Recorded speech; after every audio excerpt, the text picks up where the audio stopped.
नमस्कार, स्वागत है आपका हमारे YouTube channel Shiv Dwivedi analysis में। आज हम बात करने वाले हैं उस विषय की जो आज पूरे भारत में चर्चा का विषय है।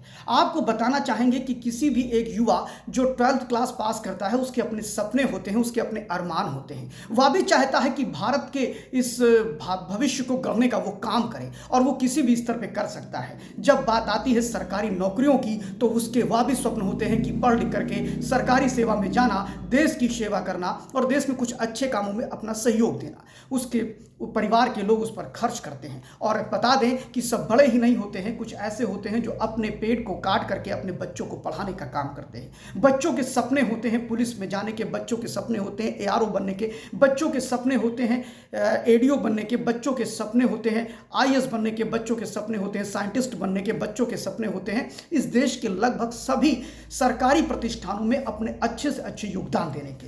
हर छात्र को ये अभिलाषा होती है कि अगर मैं ऐसी प्रतियोगी परीक्षाओं में जाऊंगा और मुझे अवसर मिलेगा। फिलहाल जब वो इसकी तैयारी करता है तो बड़ी मेहनत करता है, बड़ी मेहनत से पैसे बटोरता है और फिर परीक्षाओं में जाता है। उसको लगता है कि शायद ये मेरी अंतिम परीक्षा होगी और इसके बाद मुझे नौकरी मिल जाएगी। नौकरी आज इस देश का पहला और सबसे महत्वपूर्ण मुद्दा है। फिलहाल जब इस देश के अंदर एक तरफ बड़ी बड़ी राजनीतिक पार्टियां बड़े बड़े दावे करती हैं, देश में रोजगार को स्थापित करने की बात करती हैं, वहीं पर सरकारी सेवाओं में पर्चा लीक एक बहुत बड़ा मुद्दा है। अब आज हम इस पे बात करेंगे कि क्या ये जो पेपर लीक होता है यह केवल क्या उत्तर प्रदेश में ही हुआ है, क्या राजस्थान में हुआ है। हम बात करेंगे इसके गूढ़ विषयों पर कि क्या पर्चा लीक आखिर किन किन राज्यों में हुआ, या पर्चा लीक सिर्फ कुछ ही राज्यों में होता है। पर्चा लीक को लेकर के लोगों की मनोभावनाएं कैसी होती हैं और क्या देश में ऐसी व्यवस्था भी कायम की जा सकती है जहां पर पर्चा लीक ना हो या पेपर परीक्षाओं से पहले लीक ना हो। फिलहाल हम बात को आगे बढ़ाते हैं और आपको यहां पर समाधान की भी चेष्टा करेंगे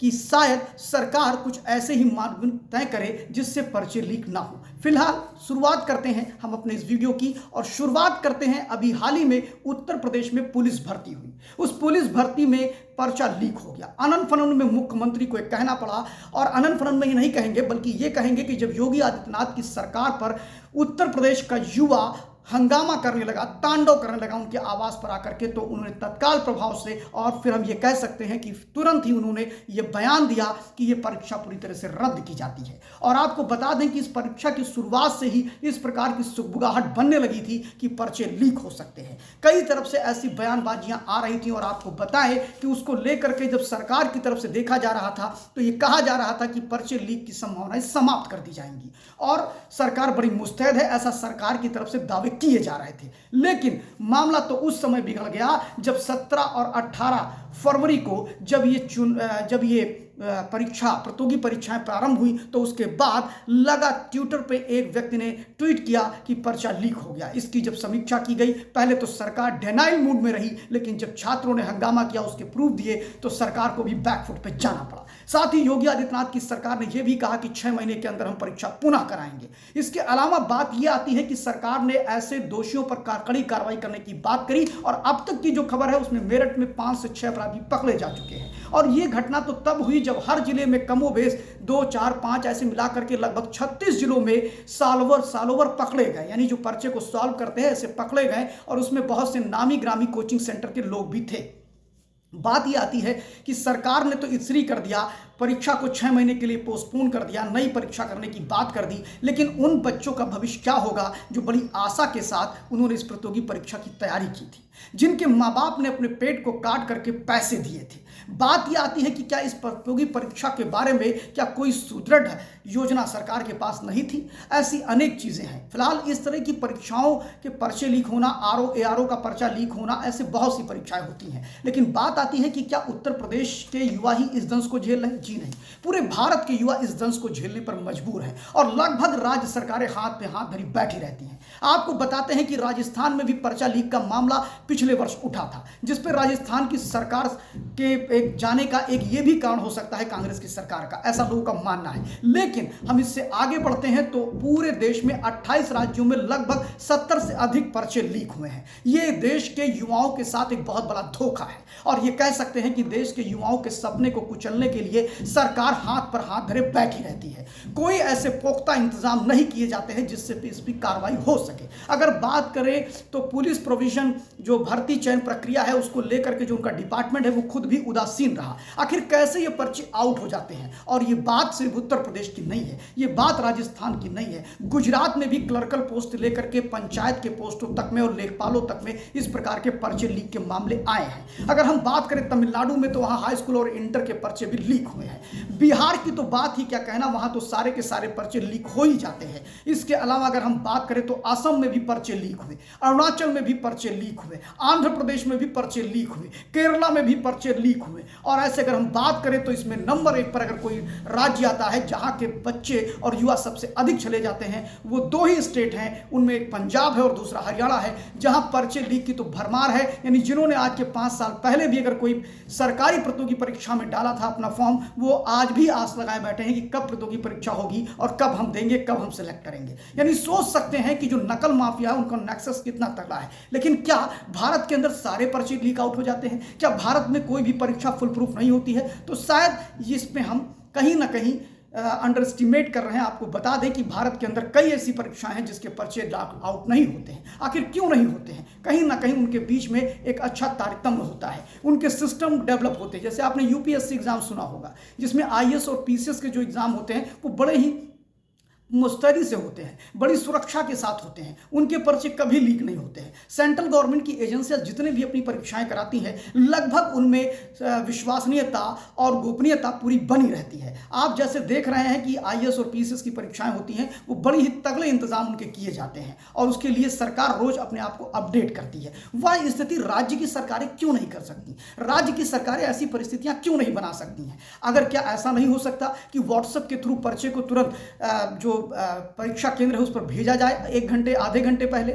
और आधे घंटे पहले भेजने के 15 मिनट उसको फोटो स्टेट कराने में लगेंगे, उसके बाद बांट दिया। कुछ खर्चे ज़्यादा हो सकते हैं, लेकिन अगर सरकार चाहे तो इसमें मिडिल मैन अगर कम कर दे, लोगों को कम इन्वॉल्व करे, तो ये परीक्षाएं भी उतनी ही चुस्त दुरुस्त हो सकती हैं। क्या अगर केंद्र सरकार ये काम कर सकती है तो राज्य की सरकारें नहीं कर सकती हैं? फिलहाल देश के युवाओं के साथ जो भविष्य बर्बाद किया जा रहा है और जो पेपर लीक का मामला है, कोई सामान्य मामला नहीं है।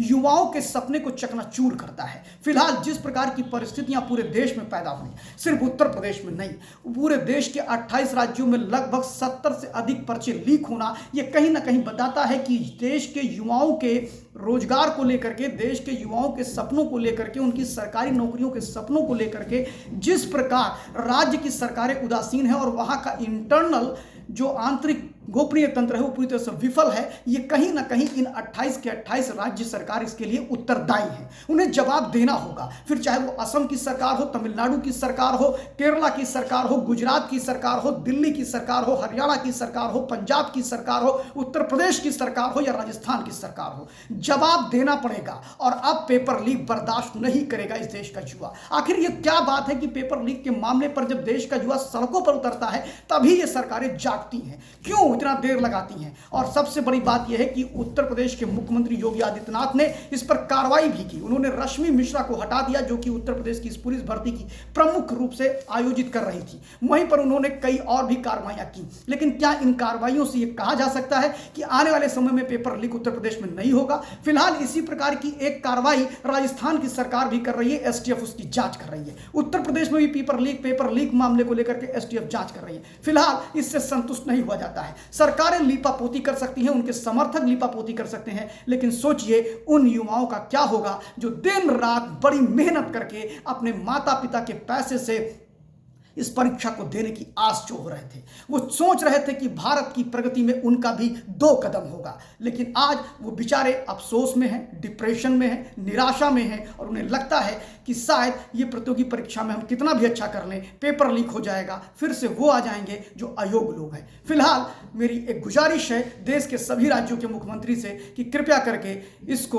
बिहार मत बनने दीजिए, कृपया करके मेधावियों के मनोबल को मत गिराइए और पेपर लीक पर कड़ाई से मुस्तैदी से काम करिए। एक चीज़ और बताना चाहेंगे जाते जाते आपसे कि उत्तर प्रदेश या पूरे 28 राज्यों में जिस प्रकार पेपर लीक हुआ है, इसको लेकर के केंद्र सरकार बड़ी सतर्क हुई और दिसंबर में जब उनका मानसून सत्र था तो उन्होंने पेपर लीक को लेकर के एक नया बिल लेकर के आए। उस बिल में कड़े प्रावधान उन्होंने किए हैं, 10 साल की सजा का प्रावधान किया है, लाखों रुपए उन्होंने जुर्माने का प्रावधान किया है। लेकिन इससे भी काम नहीं बनने वाला। ये जो बिल आया है, ये बिल सिर्फ सेंट्रल गवर्नमेंट की परीक्षाओं के लिए ही है, ये किसी भी तरह से राज्य सरकार की परीक्षाओं के लिए बिल नहीं आया है। फिलहाल कहीं ना कहीं ये थोड़ी राहत की बात है कि केंद्र सरकार इसको लेकर के काफ़ी सजग है, लेकिन वहीं पर जितनी राज्य सरकारें हैं वो छात्रों के भविष्य से खिलवाड़ करने में बिल्कुल भी कोताही नहीं बरत रही हैं। कोताही नहीं बरत रही ऐसा नहीं दिखता है, क्योंकि उनके जो कार्य करने का तरीका है, जिस प्रकार पेपर लीक हो रहा है, वो कई प्रश्न चिन्ह खड़े करता है राज्य सरकारों पर। फिलहाल देश के राजनीतिज्ञों से, देश के बड़े नेताओं से सिर्फ मेरी इतनी अपील है कि कृपया करके भारत के युवाओं का सपना मत तोड़ें। धन्यवाद।